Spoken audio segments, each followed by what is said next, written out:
Good morning, everyone. I'm going to be here chatting while I do my orders until someone interrupts me and hope that I don't dock anyone. I worked a lot on the storage space for my bookstore inventory, which is great, and I definitely should have filmed that more. The thing is that it was very cold, and sometimes when it's cold, I might get a little pissy. I didn't really then, because I was so glad to be able to be working in there, because it was cold, but it's not been nearly as cold as it has been, which was fantastic. And I think this week was supposed to be not as cold. One can hope. Otherwise, I've been needing to get this out for days.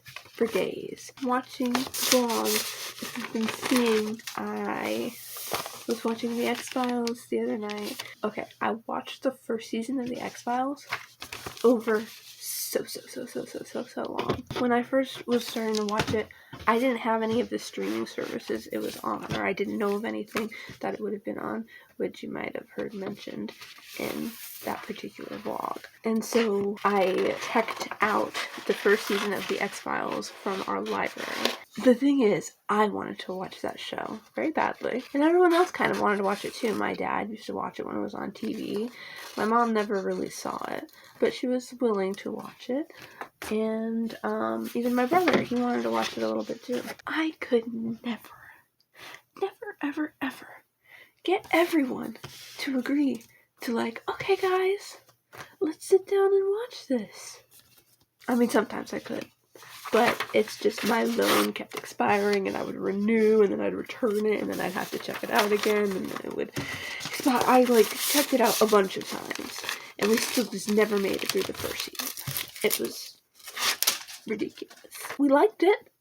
It's just when it would come down to, it's like no one wanted to all sit down, all get together and watch the thing. That was treacherous for a very long time. Finally, we did watch all of the first season, and I think we were able to do that because my dad got me all of the DVDs, the complete series, for my birthday, which, thank you so much.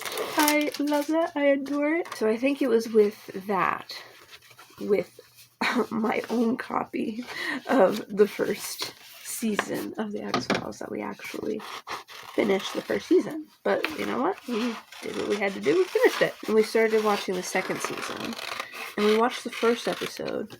But some people, fell asleep, or they weren't there. And they were like, well, I want to see this episode.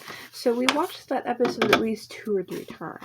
And then it just ended up falling to the wayside. I still wanted to watch it, but my mom didn't want to watch it didn't want us to watch it without her, but then she never wanted to watch it. And then at some point, after we'd watched that first episode of the second season a bunch of times, I got a Disney Plus Hulu bundle subscription. I wanted to watch, it was actually the Percy Jackson show when that was first coming out, that first season. I was excited about it. I'd just been reading all of the Percy Jackson books over that past year. Yes, I was very late. I'm a freaking grown adult and getting to it, but I had to feed the inner child. The inner child was like, feed me, I'm hungry. And then with it, I just came to be like, oh, well, I have access to more shows, and then I found out the X-Files was on there. And then I kind of felt bad that it was on there because of just the gift that my dad went out of the way to get for me, getting all those DVDs. I'm like, I have all these DVDs. We're going to stream it? That's ridiculous. My dad watches whatever shows he wants to watch.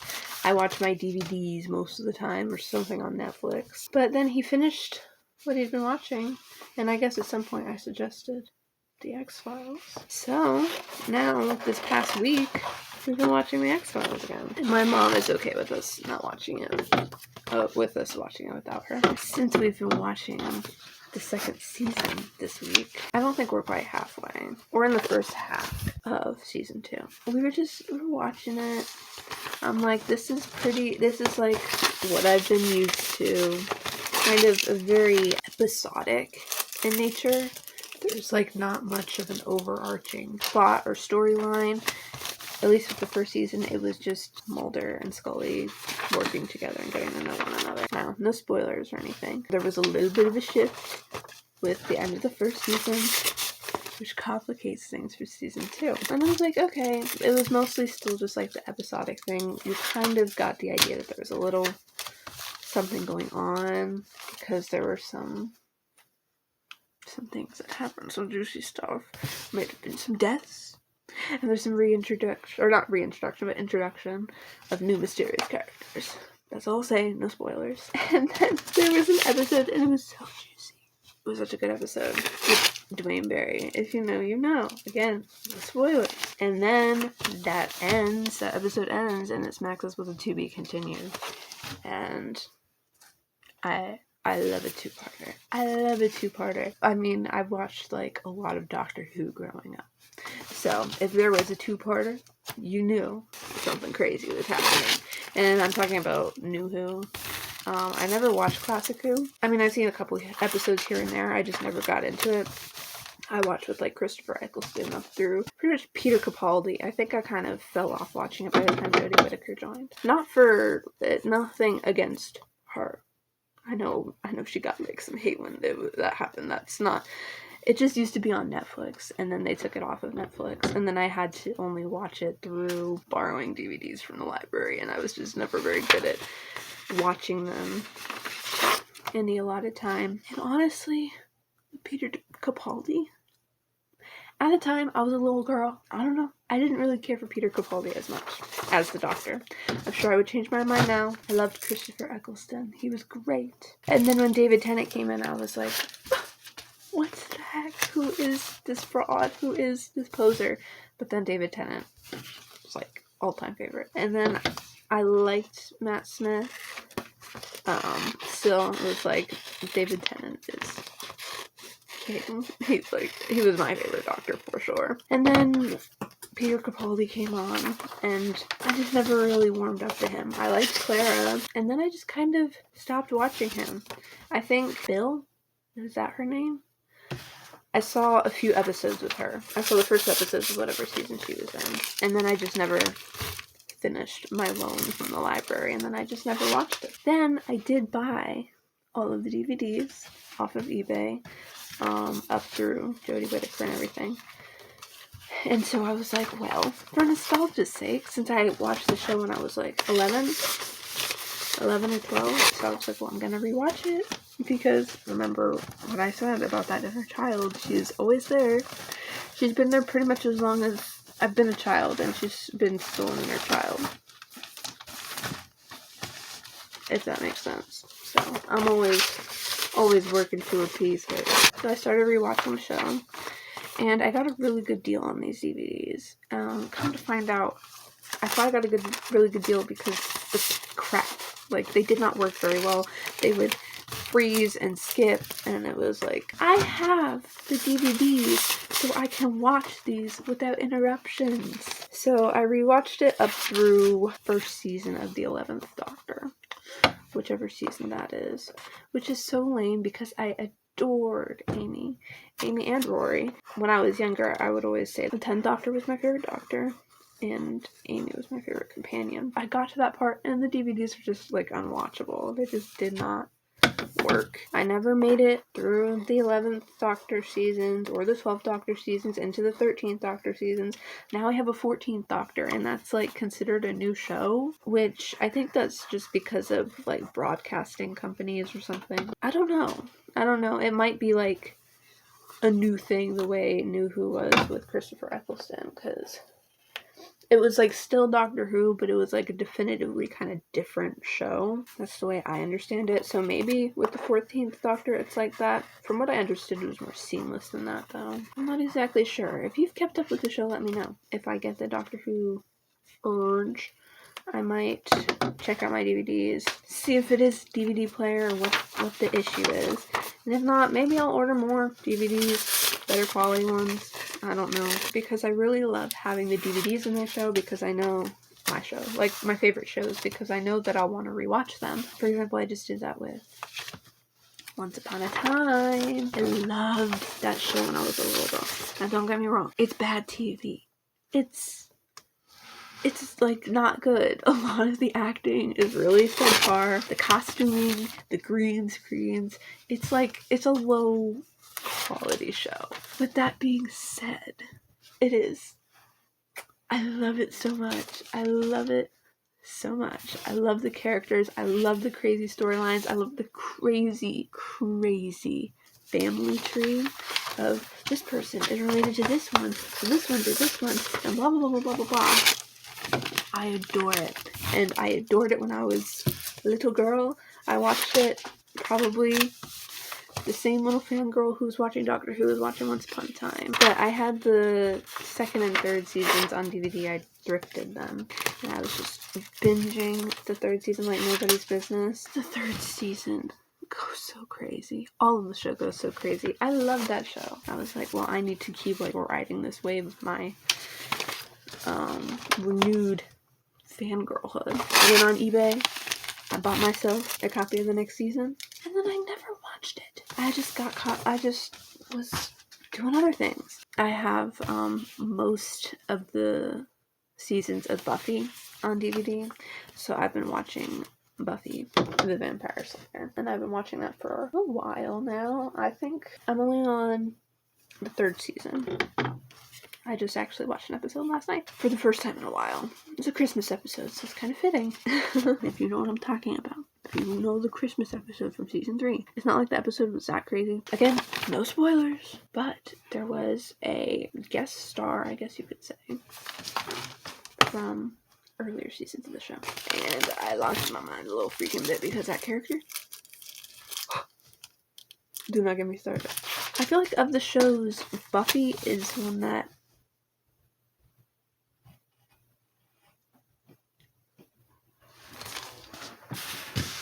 Sorry, my dad came in and I was not about to be yapping to a camera in front of him. I feel like there's nothing more embarrassing than that. Anyway, so I can finish what I was talking about. With Buffy the Vampire Slayer, I really like it, but I feel like there hasn't ever been like a switch where I'm like obsessed with it. There have been some episodes that I'm like, oh no, this is what I'm looking for. But it's not like there's one character. Well, I don't know if this sounds popular. I love Cordelia.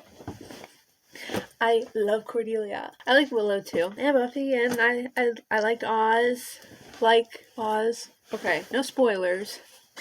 No spoilers of any capacity. It's not liked, it is liked. I'm only on season 3. I think I've had like a lot of it spoiled. So I kind of like know a lot of stuff that's gonna happen. Or I know like endgame ships and things like that. Oh, and Faith. She is a new introduction. I love Faith. I don't know, maybe there will be something where it's just like a switch over and it's like, ooh, I love this. Honestly, I kind of felt like that with X-Files for a while. My whole rambling, I was talking about X-Files to begin with. I was talking about the back-to-back, the to be continued of the Dwayne Barry episodes, and then like a couple episodes after that. I feel like that was when there was like, oh, okay. Even though I already kind of had an oh, okay, but I had like an oh, okay. I've been loving the X-Files. I've always loved Doctor Who. I've always loved Once Upon a Time. I need to... I'll probably start watching that up again. I'm not sure. Probably gonna finish at least the season of Buffy that I'm on before I, like, really dive into, like, seasons of any other show. Even though I'm always putting on Gilmore Girls every so often, I have all of that on DVD. I really love having things on DVD because where I'm at, the internet is, like... a little tricky. We don't have wireless internet, which is crazy. I know, we're living in the freaking Stone Ages. But everything is wired with an Ethernet cable. It's difficult to set up on a TV without having cords dragging across everywhere, which you can do, but I don't want to do that because then you trip on stuff. If I'm going to stream anything, it's pretty much only going to be on my laptop at my desk. It's easier for me to just watch DVDs. And do not even get me started on physical media. I think physical media is... I don't know how I would live without physical media. It brings me so much joy, for one, the act of collecting items that I love, be it books, be it music, be it shows or movies.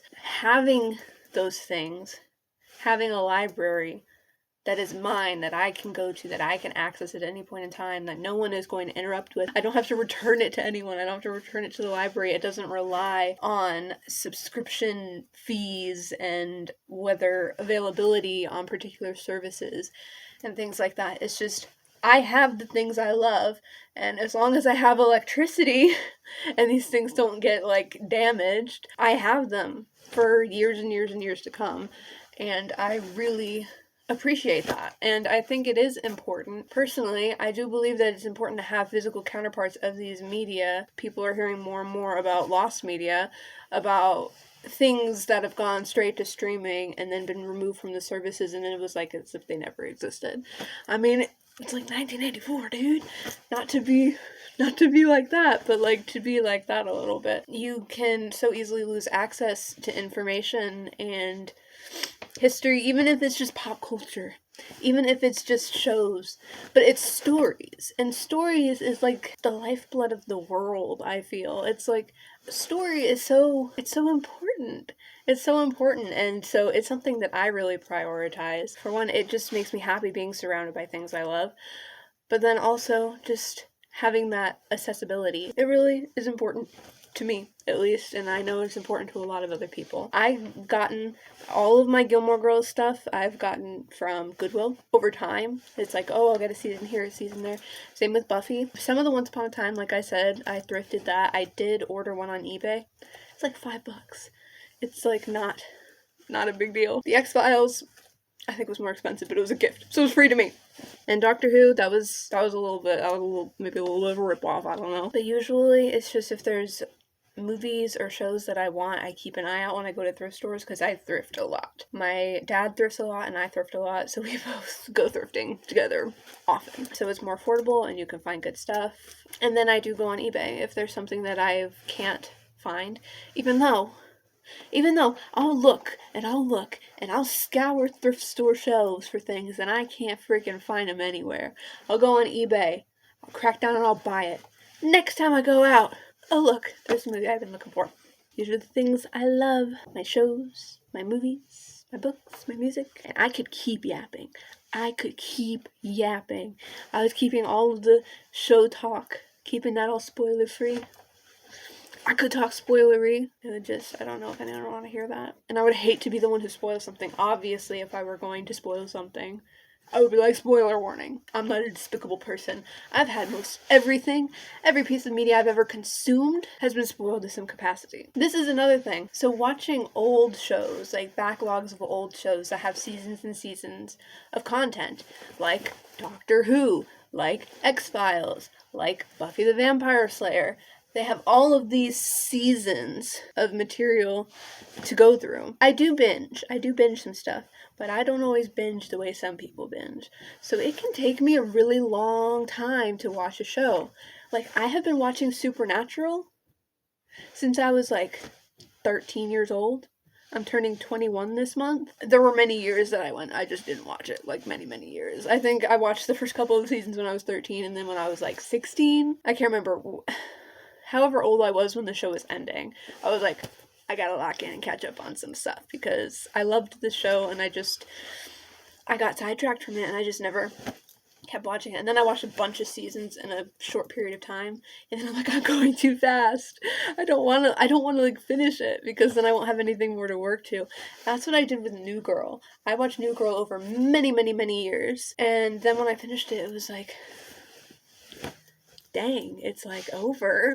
I've always been able to rely on there's always going to be like some more episodes, and there weren't. But then of course you can rewatch them, which I did start rewatching New Girl, and it's like, I don't remember this because I haven't seen it since I was very young, probably younger than I needed to be. So there's plenty of material, and that is so great. However, if you're watching like a 7-season show and you watch the first season or two and you are hooked, and you love it, and you want to engage with the fandom, if you want to go online, look at Pinterest or Twitter, Instagram, or YouTube or whatever. A lot of my fandom consumption was just like on Pinterest, be it like just reposted memes, fan art, things like that. I will be a fangirl probably as long as I live. So you have all these seasons, and then you are like, you really love it and you want to engage with other people talking about it, even if it's just screenshots of memes and things like that, or edits or quotes or whatever. It is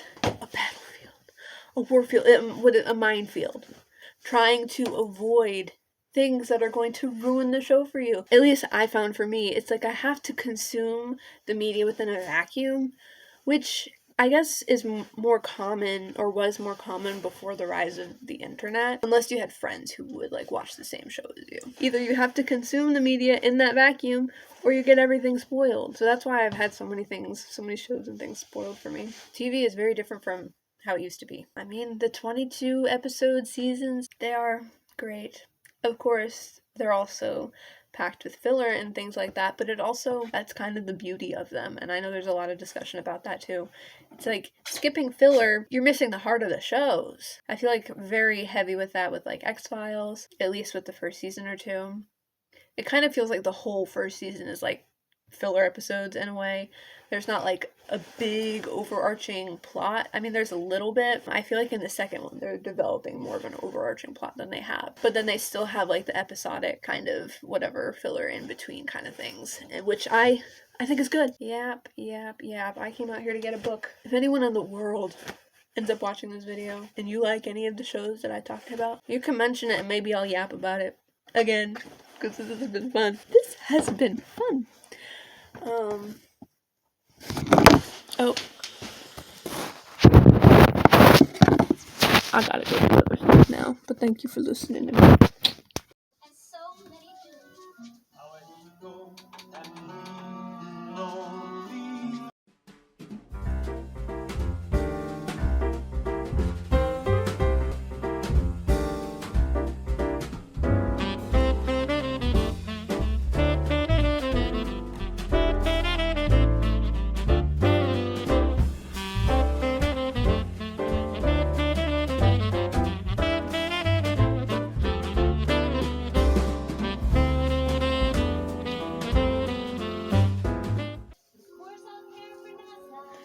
Of course I'll rise above it. Loathing, unadulterated loathing. Let's just say I love it all. I felt the moment I laid eyes on you.